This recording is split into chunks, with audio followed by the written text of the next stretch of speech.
کے پاک کلام قرآن مجید میں نے 2 جگہ سے مختلف آیات تلاوت کی ہیں۔ سب سے پہلے سورہ فتح کی آخری آیات تھی جو میں نے تلاوت کی ہیں 26ویں پارے سے، پھر سورہ آل عمران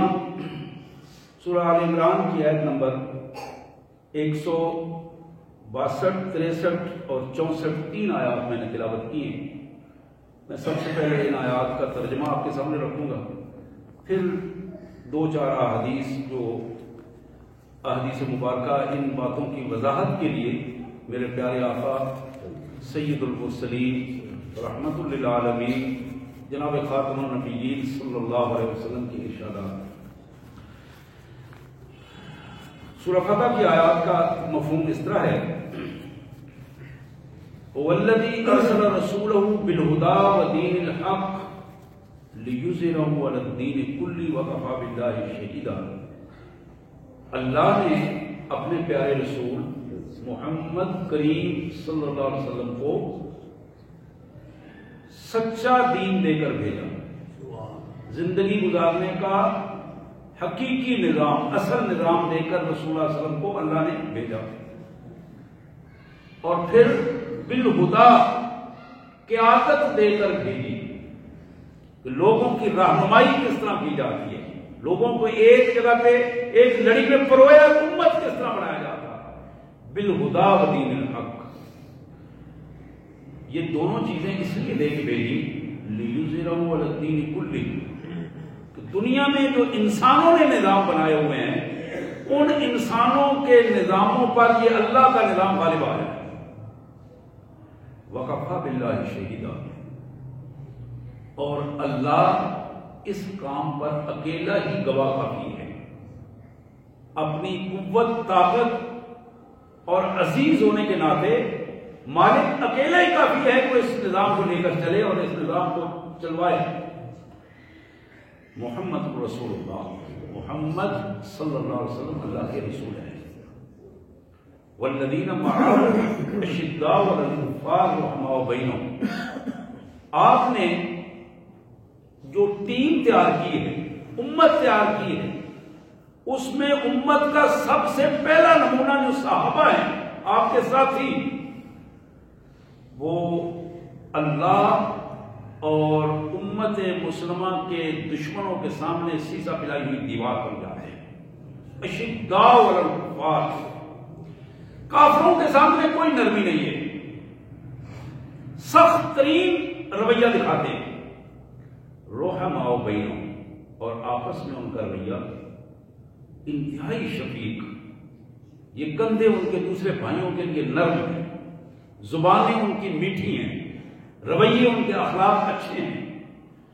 تراہم رکعا سجدا یبتغون فضلا من اللہ ورضوانا، یہ وہ عظیم لوگ ہیں صحابہ کرام رضوان اللہ علیہم اجمعین کہ تم جب بھی دیکھو گے وہ رکوع میں، سجدے میں اللہ کے فضل کو تلاش کرتے ہوئے، اللہ کی رضا کو تلاش کرتے ہوئے ہمیشہ اپنے آپ کو انہوں نے لگا دیا ہے۔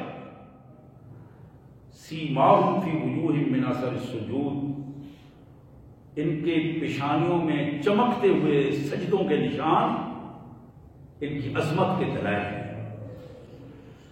ذالک مثلہم فی التوراۃ ومثلہم فی الانجیل، یہی عظیم لوگ ہیں جن کی مثالیں تورات میں بھی دی گئی ہیں اور انجیل میں بھی دی گئی ہیں۔ نبی کے صحابہ کی مثالیں، نبیوں کے صحابہ کی مثالیں، ان کی مثال اس کھیتی کی طرح ہے جس کا بیج بویا جاتا ہے اور زمین سے ایک چھوٹی سی کمزور کونپل نکلتی ہے، اس بیج سے نکلنے والی کمزور کونپل تھوڑی سی بڑی ہو کر طاقتور بنتی ہے اور پھر اپنے تنے پہ کھڑی ہو جاتی ہے۔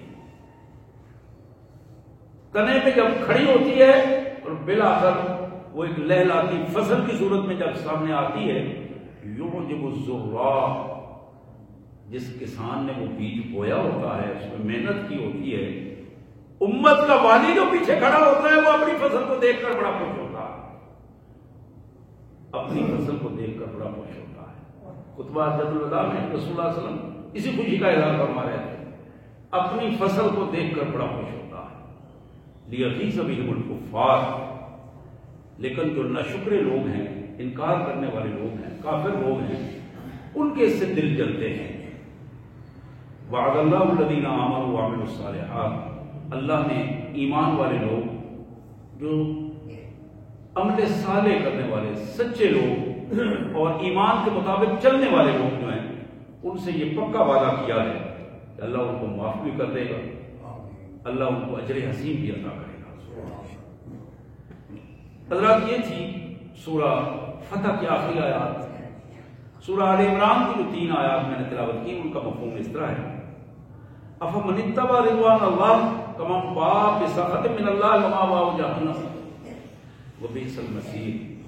لوگوں سوچو تو صحیح، کیا وہ بندہ جو اپنے اللہ اور اللہ کے رسول کے حکم کی اتباع کرتا ہے، ڈسپلن سے باہر نہیں نکلتا، قانون کے اندر رہ کر اپنے آپ کو اللہ اور اللہ کے رسول کی اتباع کرتے ہوئے اپنے آپ کو سچا ثابت کر دیتا ہے، کیا وہ اس طرح ہو سکتا ہے جو شخص اپنے رویے میں، اپنی حرکتوں سے اللہ کی ناراضگی مول لے لے؟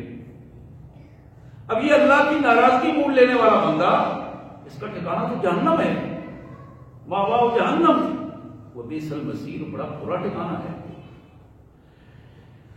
ہم درجات عند اللہ، اللہ اور اللہ کے رسول کا حکم ماننے والے لوگوں کے لیے اللہ کے ہاں بڑے درجات ہیں، بڑے مرتبے ہیں۔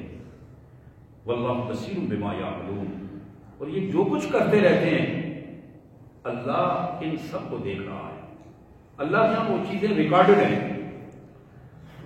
پھر اللہ نے اس ارشاد فرمایا: لقد من اللہ علی المؤمنین اذ بعث فیہم رسولا من انفسہم۔ ایمان والو، تم پر اللہ کا بہت بڑا احسان ہے کہ اللہ نے تمہیں میں سے اپنے پیارے رسول کو مبعوث کیا۔ تمہارے اندر سے ایک بہترین کردار کا، بہترین ذات کا، بہترین نمونہ اللہ نے تمہارے سامنے رسول کی صورت میں پیش کیا۔ یتلو علیہم آیاتہ، یہ ہمارا پیارا رسول جسے ہم نے احسان کر کے تم پر بھجوایا ہے، یہ ہمارے احکامات کو میں پڑھ کر سناتا ہے۔ یتلو علیہم آیاتہ، اللہ کے احکامات پڑھ کر سناتا ہے، اپنی طرف سے کچھ نہیں دیتا، اللہ کے احکامات پڑھ کے رسول اللہ کا ہے۔ وَيُزَكِّيهِمْ، اور پھر ان کو اندر سے پاک اور صاف کرتا ہے، تزکیہ نفس کرتا ہے۔ وَيُعَلِّمُهُمُ الْكِتَابَ وَالْحِکْمَةَ، قرآن مجید اور اپنی سنت کے ذریعے ان لوگوں کو تعلیم دے کر ان کی تربیت کرتا ہے۔ وَإِنْ كَانُوا مِنْ قَبْلُ لَفِي ضَلَالٍ مُبِينٍ، حقیقت یہ ہے یہ لوگ پہلے تو کھلی گمراہی میں تھے، رسول صلی اللہ علیہ وسلم کی تربیت کے بعد ان کا انداز بدل گیا، رویے بدل گئے، اخلاق بدل گیا، اور یہ دنیا کے امام ٹھہرے۔ سبحان اللہ وبحمدہ، سبحان اللہ العظیم وبحمدہ، نستغفر اللہ، یا کریم یا رحم الراحمین یا ذی الجلال والاکرام۔ حضرات، سورہ فتح اور سورہ آل عمران کی یہ آیات جو میں نے تلاوت کی اور ان کا مفہوم آپ کے سامنے رکھا،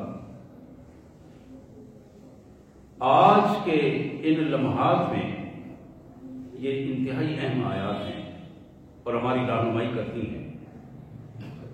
اللہ نے یہ کائنات بنائی اور ایک خاص مقصد کے تحت کائنات بنی ہے، بلا مقصد یوں ہی خود بخود نہیں بن گئی۔ وہ جو بے دین لوگوں میں سے بھی بدترین بے دین لوگوں کا ایک تصور ہے کہ خود بخود دھماکہ ہوا اور کائنات بن گئی، نہیں، ایسے نہیں بنی۔ اللہ نے یہ کائنات ایک منصوبے کے تحت، ایک حکمت کے تحت، ایک فیصلے کے تحت کائنات بنی، اور اس کائنات کا آغاز، اس میں جو 2 بنیادی کردار کی نوٹ پیش کی گئی، ان میں پہلا سب سے بہترین کردار رکھنے والا وہ انسان ہے۔ نوع انسانی کو اللہ تعالی نے جس نام سے خطاب کیا ہے وہ نام ہے وہ تکریم، وہ عزت احسن تقویم میں پیدا کیا، احسن تقویم، اور اپنے دست قدرت سے پیدا کیا ہے۔ دوسرے نمبر پر جو مخلوق اس کائنات میں ذمہ دارانہ رول رکھنے والی مخلوق ہے وہ جنات ہیں، پہلے نمبر پر انسان ہے، اور یہی اس کے پہلے نمبر پر ہونے کی وجہ یہ ہے کہ اس میں انبیاء کرام کو بھیجا گیا، کوئی نبی جنوں میں سے نہیں آیا۔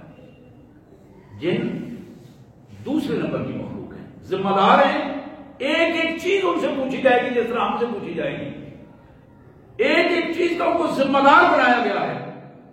لیکن نبی جو بھیجے گئے، رہنما جو بھیجے گئے، وہ احسن تقویم سے بھیجے گئے، وہ انسانوں میں سے بھیجے گئے۔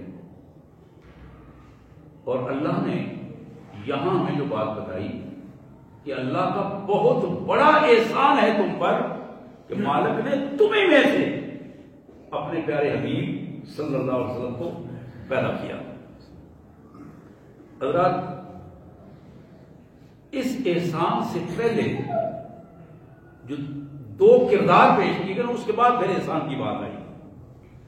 یہ جو دو کردار ہیں، ایک کردار ہے افمن اتبع رضوان اللہ، یہ ایک کردار ہے جو اللہ کی رضا کو حاصل کرنے کے لیے اپنا سب کچھ لگا دے، لیکن اللہ کے دیے ہوئے ڈسپلن اور قانون کے اندر رہے، جان لگائے، مال لگائے، وقت لگائے، لیکن ڈسپلن کے اندر، قرآن و سنت کے اندر رہ کر۔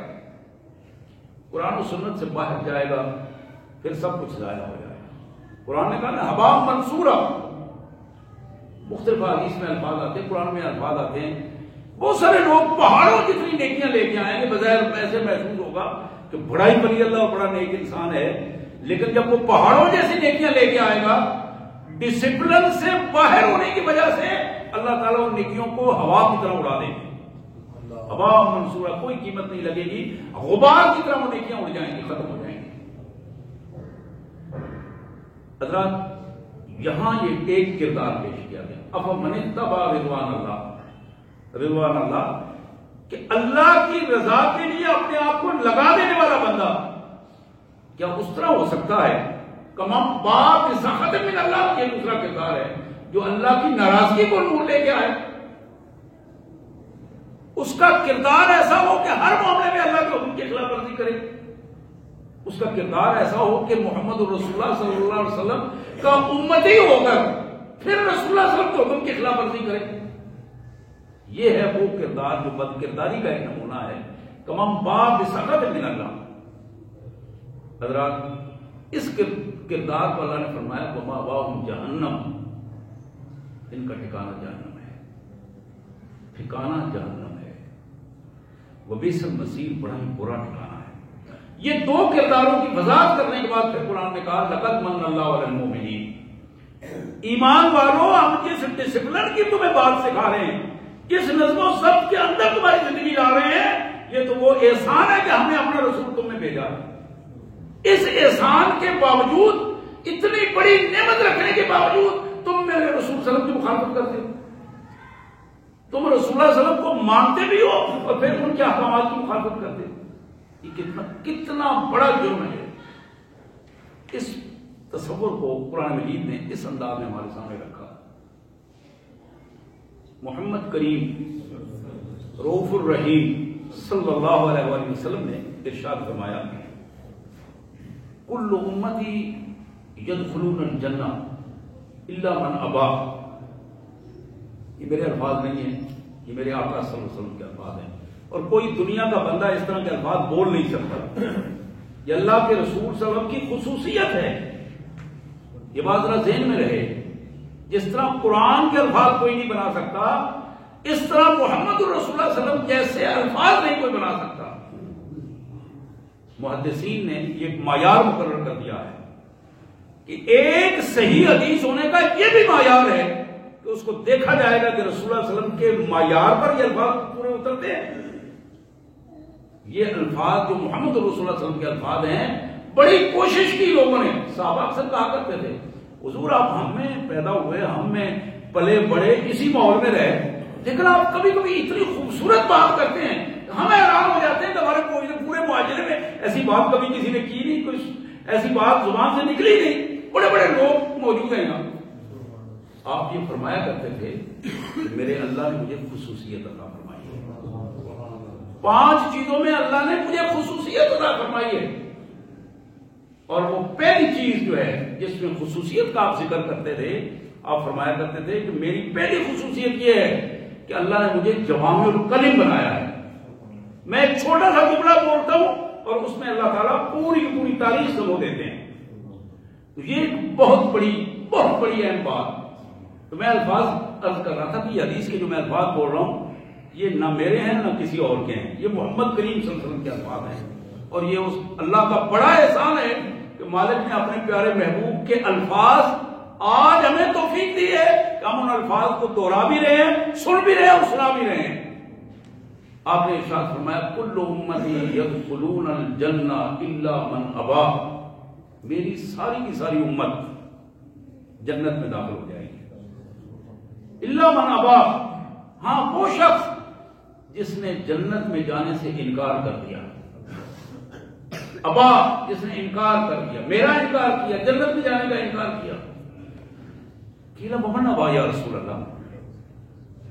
اب صحابہ کو ایک بڑی تکلیف دہ بات ہی ہے، امت میں سے کچھ لوگ ایسے ہوں جو جنت نہ جا سکیں. یہ بڑی تکلیف دہ بات ہے کہ کلمہ محمد رسول اللہ صلی اللہ علیہ وسلم کا پڑھتے ہوں پھر جنت میں جا سکیں. یہ بہت بڑی تکلیف دہ بات ہے. تو صحابہ نے بے ساختہ عرض کیا کیلا یا رسول اللہ، من ہوں کیلا یا رسول اللہ. اللہ کے پیارے رسول صلی اللہ علیہ وسلم یہ کون لوگ ہیں، یہ کون بدبخت ہیں آپ سے تعلق کا اظہار کرنے کے باوجود جنت میں نہ جا سکیں گے. من ہوں یا رسول اللہ، میرے آقا وہ کون ہیں؟ آپ نے ارشاد فرمایا من اطاعنی فقط اطاع اللہ فقط دخل الجنہ. جس نے میرے اللہ کے حکم کو مانا، میرے حکم کو مانا، اس نے اللہ کے حکم کو مانا. جس نے میری اطاعت کی اس نے اللہ کی اطاعت کی. اس نے حکم تو اللہ کا ہے. رسول اللہ صلی اللہ علیہ وسلم اپنی زبان مبارک سے خود کوئی حکم نہیں دیتے تھے. یہ قرآن نے ہمیں بتایا نا، یہ الفاظ قرآن نے ہمیں بتایا سورہ نجم میں کہ سوائے وحی کے آپ کی زبان مبارک سے کبھی بھی دین کی کوئی بات جب آپ نے کہی ہے تو وہ وحی کے حوالے سے بات کی ہے. یہ قرآن کے الفاظ ہیں. تو حضور صلی اللہ علیہ وسلم نے فرمایا جس نے میری بات مان لی اس نے اللہ کی بات مانی اور وہ جنت میں داخل ہو گیا. اطاعت نبوت اطاعت اللہ ہے اور اللہ اور اللہ کے رسول کی اطاعت سیدھا بندہ جنت میں ہے. اور پھر فرمایا ومن عصانی، جس نے میری امت میں ہو کر میری بات ماننے سے انکار کر دیا، جان بوجھ کر کیا یا بے جانے جہالت سے کیا. دونوں صورتوں میں ایسی ہے. ایک ہے کہ وہ بدبخت، اور وہ بڑا ہی بدبخت ہوگا جس کو یہ معلوم ہو کہ یہ محمد کریم صلی اللہ علیہ وسلم کا ارشاد ہے. وہ بڑا بدبخت ہوگا، بڑا ہی رذیل ترین انسان ہوگا کہ حضور کا امتی ہو کر کلمہ پڑھ کے اسے یہ پتہ چل جائے کہ میرے آقا کا یہ فرمان ہے اور پھر اس پر عمل نہ کرے. یہ تو بہت بڑی بات ہوتی ہے. اور بعض اوقات یہ ہوتا ہے کہ بندہ جہالت سے ایسے کرتا ہے، اس کو پتہ ہی نہیں ہوتا، لیکن یہ اس کا جرم جہالت بذات خود اس کا بڑا جرم ہے. اس نے دین سیکھا کیوں نہیں؟ لیکن باقی سارے کام ہم سیکھ لیتے ہیں، اپنا کاروبار بھی سیکھتے ہیں، اپنے رسوم و رواج بھی ہمیں معلوم ہے، سفر کرنا سیکھتے ہیں، جہاں جانا ہو وہاں کے ایٹیکیٹس ہم سیکھتے ہیں، طریقہ کار سیکھتے ہیں، زبانیں تک سیکھتے ہیں. کیا دین اتنا آسان ہے کہ جو اتنا آسان ہے کہ ہم خود بخود ہمیں آ جائے گا؟ یا دین اتنا مشکل ہے کہ ہم سیکھ نہیں پاتے؟ قرآن نے کہا مشکل نہیں ہے. جو شخص دین کو مشکل کہتا ہے وہ بے وقوف ہے. قرآن نے کہا فَلَقَدْ يَسَّرْنَا الْقُرْآنَ لِلذِّكْرِ فَهَلْ مِن مُدَّكِرٍ. یہ بار بار الفاظ آتے ہیں، بار بار یہ قرآن میں الفاظ آتے ہیں. ہم نے تو دین کو آسان بنا دیا، قرآن کو آسان بنا دیا. ہم نے قرآن و سنت کو آسان بنایا ہے. کوئی ہے فَهَلْ مِن مُدَّكِرٍ؟ کوئی ہے جو اس آسانی سے فائدہ اٹھا کر اپنے آپ کو ہدایت یافتہ بنا لے، اس دین کو سیکھ لے؟ تو میں یہ عرض کر رہا تھا محمد کریم صلی اللہ علیہ وسلم نے فرمایا وَمَنْ عَصَانِي فَقَدْ عَصَى اللَّهَ. جس نے میری بات نہیں مانی اس نے اللہ کی نافرمانی کی، اس نے اللہ کا حکم ٹھکرا دیا۔ فقط ابا، یہ وہ شخص ہے جس نے جنت میں جانے سے انکار کیا ہے، یہ وہ شخص ہے جس نے ابا کیا ہے، اور یہ اپنے انکار کی وجہ سے جو جہالت سے کیا یا جان بوجھ کر کیا، یہ بندہ سیدھا جہنم میں جائے گا۔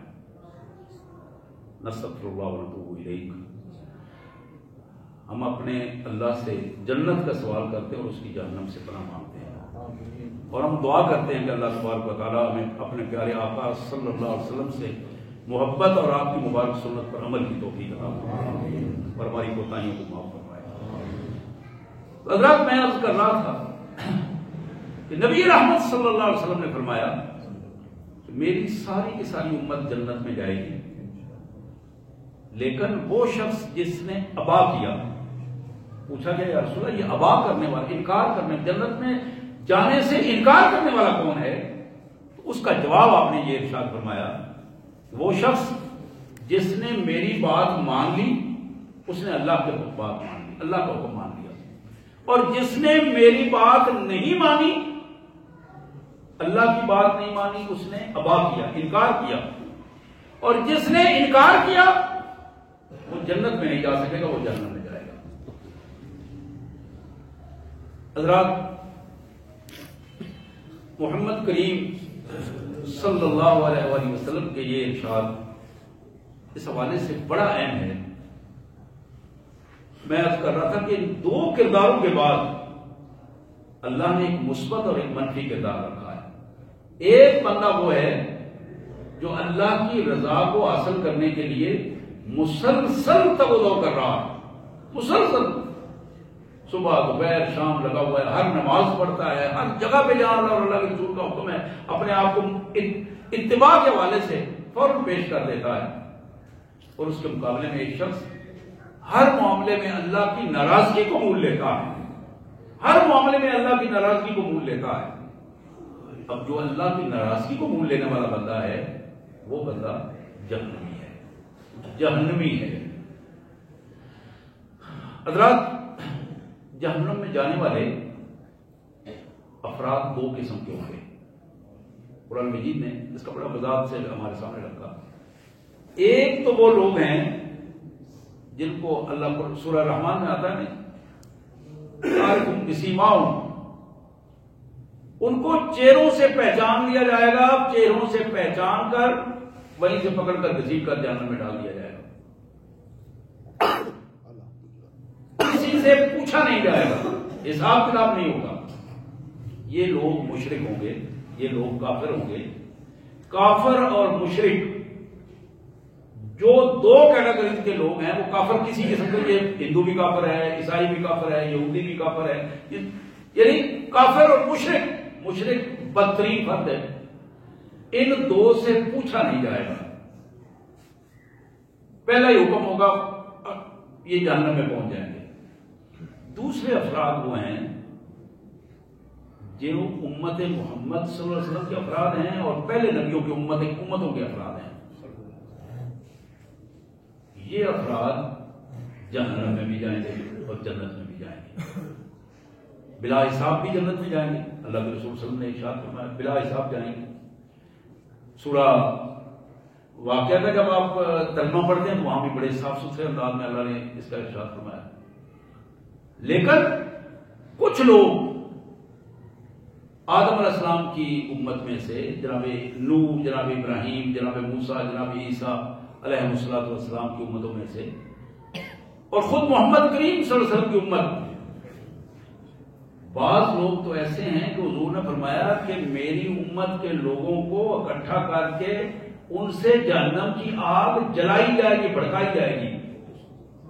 ایسی حدیث مبارک، بڑی واضح حدیث مبارک، ایسا بھی پہلو ہے۔ ہم نے جنت کو بڑا آسان سمجھا ہے، یقین کریں بڑا آسان سمجھا ہے۔ یہاں لاہور جانا ہم مشکل سمجھتے ہیں لیکن جنت کو حاصل کرنا آسان سمجھتے ہیں۔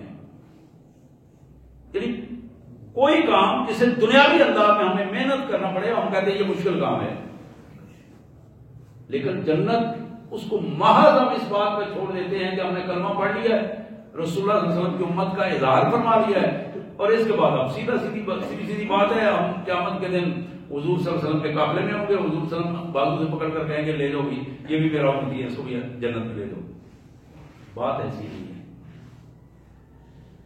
رسول اللہ صلی اللہ علیہ وسلم خود پہچان کر یہ الفاظ میرے ذرا غور سے سن لیجیے، میں نے کئی دفعہ یہ حدیث پیش کی ہے، خود پہچان کر حضور فرماتے ہیں میں پہچانوں گا اور میری امت کے لوگ بھی مجھے پہچان لیں گے۔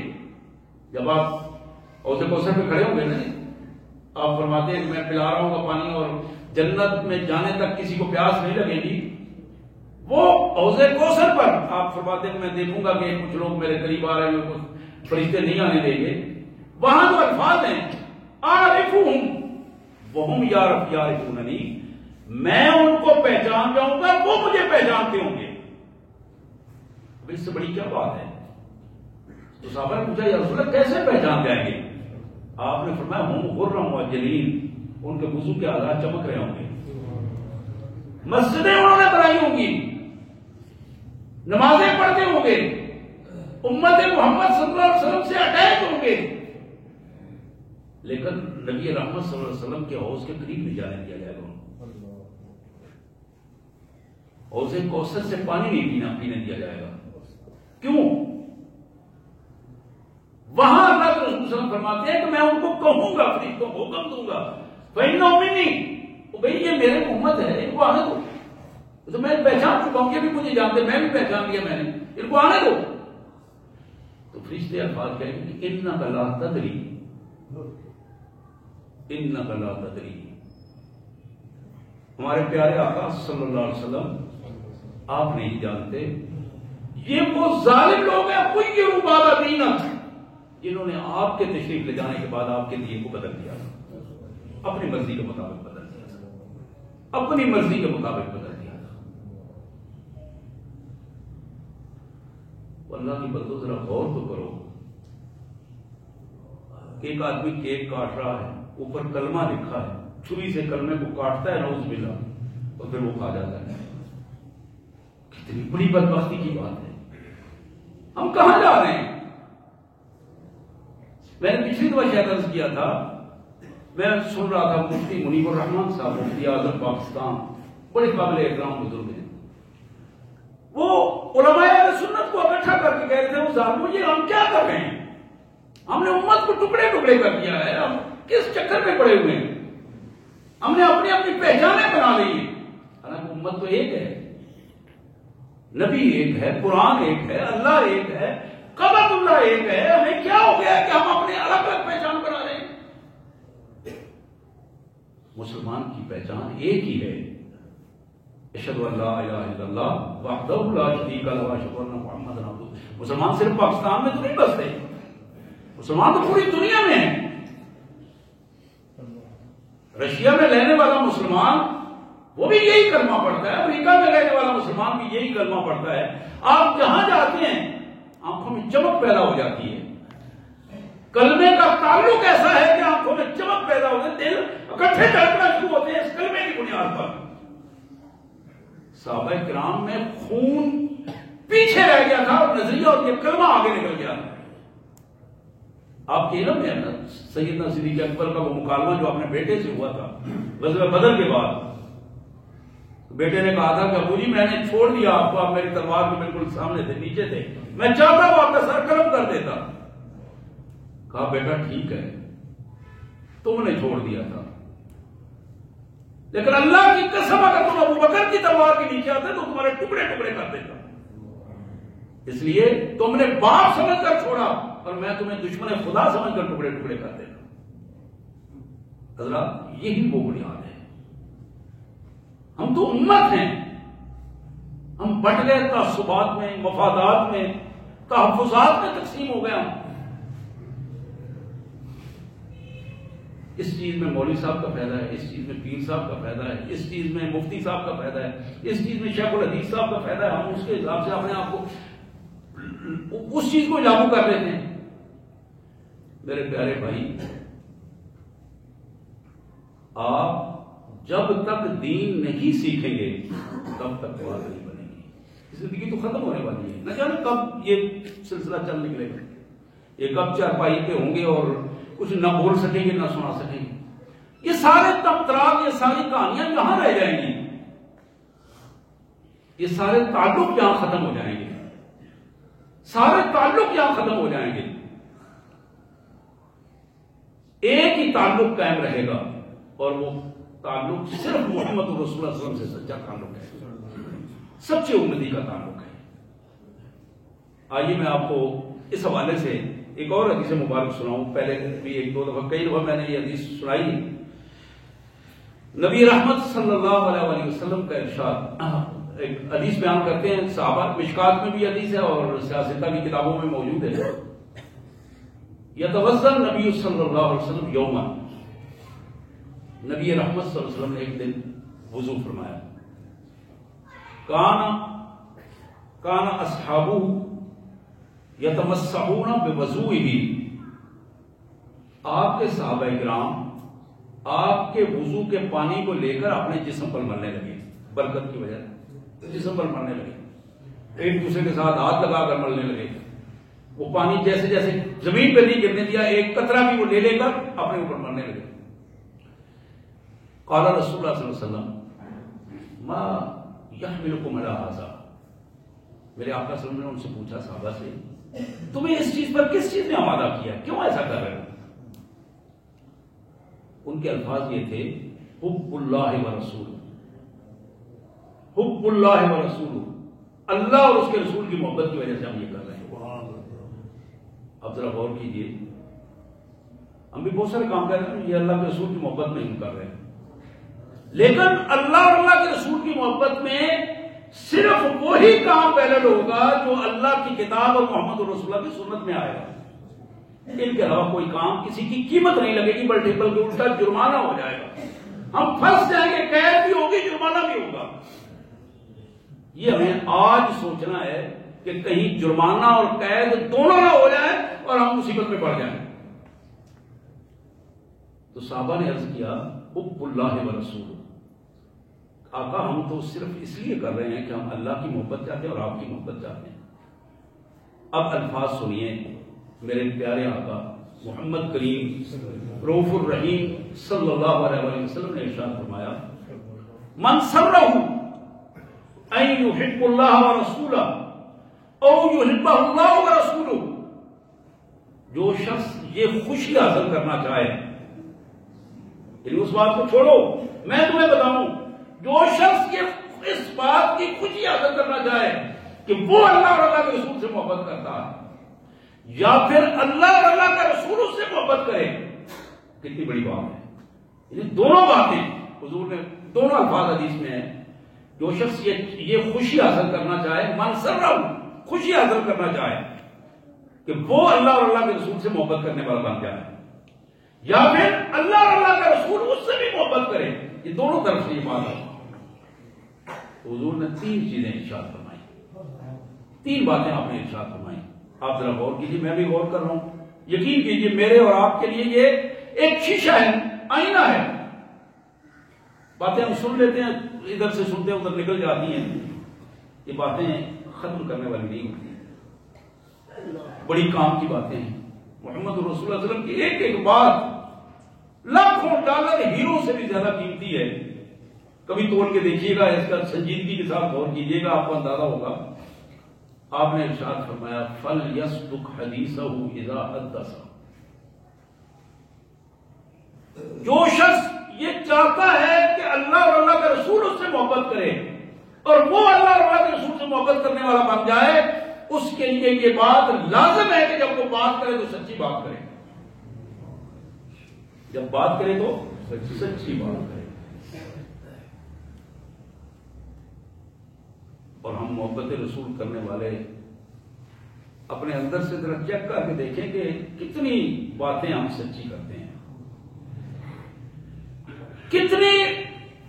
کتنی مرتبہ ایسا ہوا کہ محض ذاتی مفاد کے لیے ہم نے بڑے سے بڑا جھوٹ بول دیا، جھوٹی گواہی دے دی، محض اس لیے جھوٹ بولا کہ یہاں میری ذات کو نقصان ہو رہا ہے، بظاہر دنیا میں میرے بھائی کا نقصان ہو رہا ہے، کچھ بھی نہیں، میرے دوست کا نقصان ہو رہا ہے۔ اس سے بھی زیادہ اہم بات کچھ نہیں، محض ہماری ساکھ مجروح ہو رہی ہے، ناک نیچے ہو رہی ہے۔ یہ بڑی عجیب عجیب قسم کی شیطان کے طرز ہیں، انداز ہیں جو ہمارے ذہنوں میں یہ شوشے ڈالتا ہے کہ ہماری ساکھ مجروح ہو رہی ہے۔ لوگ کیا کہیں گے؟ یعنی اپنی زندگی برباد کر دی، آخرت کو داؤ پہ لگا لیا اس بات پر کہ لوگ کیا کہیں گے۔ چودھری صاحب نے ایسے کر دیا، یہ چودھری صاحب مسیحل ہو گئے، لوگ کیا کہیں گے؟ وہ فلانے بڑے سنتکار صاحب جو ہیں، وہ وزیر صاحب جو ہیں، ان کو کیا ہو گیا کہ مولویوں والی حرکتیں کرنی شروع کر دی۔ یعنی وہ چیزیں جو دین تھا، محبت رسول کا بنیادی تقاضا تھا، ان چیزوں کو مولویت یا ملائیت کا نام دے کر ہم نے اپنے آپ کو اس سے الگ کر لیا کہ یہ ملائیت ہے، یہ مولویت ہے۔ حضرات، محبت رسول صلی اللہ علیہ وسلم کا پہلا تقاضا فَلْيَصْدُقْ حَدِيثَهُ إِذَا حَدَّثَ، جب بولے سچ بولے۔